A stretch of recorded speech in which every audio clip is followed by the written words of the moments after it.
Alright, so today I'm going to be explaining the envelope game for my individual project. So you start off with 5 envelopes, and one envelope either contains $1, $2, $3, $4, or $5. There's 3 different strategies that you can play the game by, and the first strategy is called the random strategy.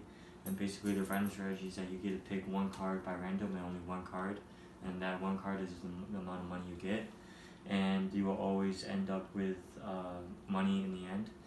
And there is 20% chance of getting of any number.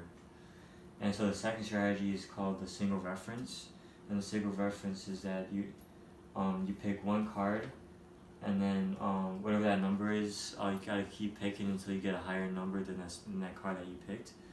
And for the single reference, you have a 20% chance of getting no money, because if you pick the envelope with the $5, then you get no money.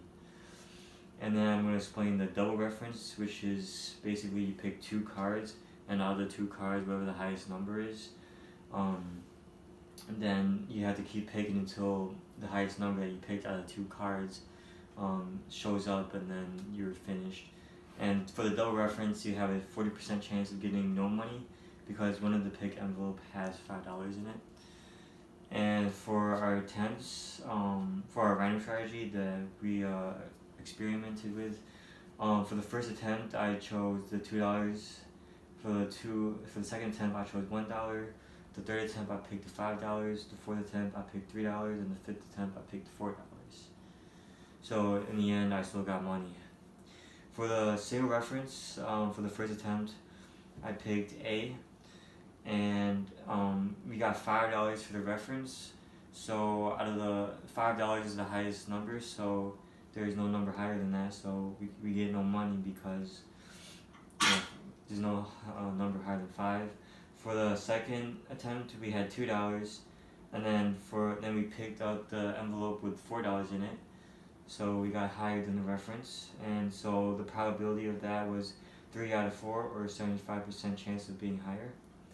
For our third attempt was we got $1 for a reference, and then we picked envelope B, and we got $3 and then it was higher than the reference.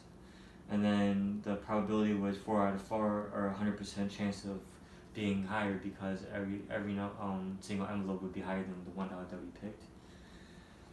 And for the double reference, for our first attempt, we had $5 for reference, no money, just like the single reference for attempt 1.